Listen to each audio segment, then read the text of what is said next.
Hey, hi, welcome guys. Welcome back to our channel, which is Fibron. Today, I'm going to discuss you about how to incorporate the REST API with the help of the Java code, right? So in the previous session, we had discussed how to create a Maven project, how to update your POM XML pipe, and what are the benefit of the Maven project on the top of the Java project, right? So we had seen so far, so forth, all those things. Now today, I'm going to discuss about how to incorporate the APIs with the help of the Java code. And later on, I'll show you how to call this code on your automation script. So it will be full-fledged automation, means complete backend to till the front end part you are going to able to automate, right? Okay, so without getting delay, let me share my screen. And before going to start, I am requesting to everyone, please share, subscribe our channel so that you will never miss our update, guys. So this is the Eclipse workspace. So what I'm going to do, basically, in the previous session we had created our class, we had created our sample get request class, no doubt at all. Now what I'm going to do here, guys, I'm going to I'm going to create a base URL, right? I'm going to create a base URL. So how you can call the base URL? So there is a we had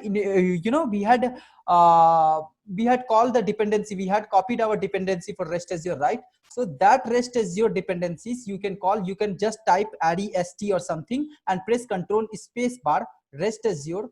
This is the thing. Okay, this is the one of the problem in this REST Azure dot base URI, base path or base URI. You can keep the base URI, and here you can pass the base URI. What is the base URI? Let me show you.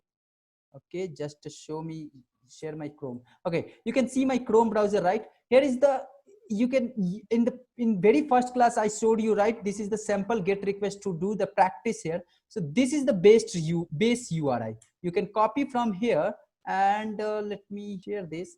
You can copy from there and paste it here, Control V. And once it is done, base URI is done. Next, what is that? REST Azure dot base path. A base path is what I already told you. In a family, there is so many members are there, each member having their own name, right? So REST Azure dot base path, and here you can pass the base path like this. And let me go there and just copy this base path, guys. Just a minute. Copy this and come up there.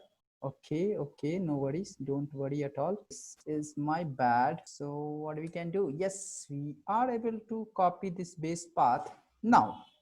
Okay, so up to this, no doubt we had copied our base path, now next is what? Next what we are going to do, we had copied our base URI, we had copied our base path. Next, what we are going to do, we are going to use very kind of general English language to extract the data. Okay, so what are the English language are there we are going to use? Just try to understand. Three things we are going to reuse, like, just try to understand. Given in the sense of, see, if you are solving the mathematical problem, so in case of mathematics problem, whatever things is given, you are keeping inside of given, right? Given Ram having 5 rupees, Sonal having 50 rupees, like this is the given means pre-requisite condition. Given, there is some condition to apply this given condition, so that condition will come under the when. Given when, once you apply the when, then what you want to extract, then there is a condition like a then. It's a kind of simple English language. Given, when, then. Okay, so these are the simple, you can say it's a Gherkin keyword. I can say it's nothing else, it's known as the Gherkin keyword. Okay, I'll keep it here. It's nothing but Gherkin keyword. Okay, keyword. Okay, so these are the Gherkin keyword. Very simple, means it's how to use that Gherkin keyword. It's very easy, I'll let you know. Okay, don't worry, in this video only you can able to understand when we should use the Gherkin, when we should use the given, when, then. But if you are from the 5-6 class standard student also, you can all easily understand what is given, when, then. Given when we are using, suppose we have given one mathematical statement, so in that mathematical question, whatever things is given, that will come under the given thing, and whatever things, what are the condition to apply that given condition, that will come under the when, and what the things you want to extract there with the help of the given when, that will come under the then. Okay, so I hope you understood. Now what I'm going to do, I'm going to call REST Azure dot given. You can call the given. Why it is not coming? 1 minute. Okay, rest as your dot given okay, given, got given. And what is that? Once you call the given, then what we are going to call when. Just a minute, when, when, you can call the when. Then after calling the when, what we have to do, we have to get, right? What is this method name? Basically it's a get method, right? So you can call the get method, get.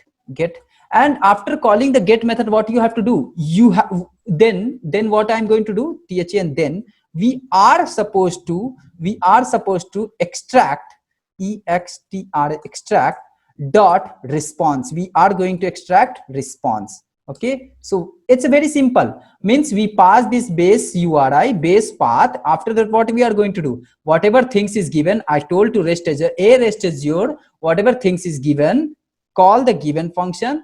When get call is calling, then extract the response. It's a very simple English language, right? Okay, so I'm going to store, it will return me response. Okay, no doubt it will return me response. So I'm going to store inside of response variable. Okay, response, I stored inside of response variable. Now what to do, I have to print, right? Print response. Oh, sorry, my bad, it's a Java, right? So I should not call the print function here. It will work as a system.out.println, right? Okay, no worries. SYSO, you can type SYSO it and press control space bar, it will take it that. The response, RESPNOC response dot as type as a string. Okay, so yeah, I can able to see. And now let me execute this code.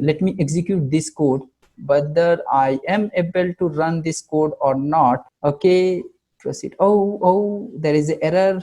What is that error? Let me show you what is that error. Just a minute, guys. What is that error? Add a package. Okay, so what is that error? Basically, let me, okay, now I guess this error should gone. Input test ng annotation, I guess this error should not come for sure, but I don't know why this error is coming. Still this error is coming. Just a minute, guys, just a minute. So yes, so what we can do, just a minute. So basically I did not apply this at the rate of test annotation. Oh, so what is the at the rate of test annotation? Because see, in case of Java, there is a main method is responsible to execute your code. But if you are not using the Java project, there is a something we need to execute, right? So at the rate of test is telling to your compiler, hey compiler, whatever things with the at the rate of test annotation, execute that code, right? So I am trying to execute that code. Just let me run this code. Okay, so just come up here. You can see, yes, you can see whatever response we got, it is here, right? And if you want to validate whether this response is correct or not, just go to your favorite browser. Let me share this also. So just go to your favorite browser and type JSON validator or formatter, whatever it is, up to you. Just go here and paste it there and validate the JSON. You can see, right, whatever response we are getting, it is same response, right? It is same response what we supposed to get from here, right? It is the same response, right? You can see whatever response we were getting, that's the same thing we are getting. And from here also we are getting the same response. Okay, up to this, no doubt it is clear. So now next is what? So we got our response, but still I could not verify all those things, right? I could not verify all those things because ultimately our goal is to check the status code. So how to check the status code?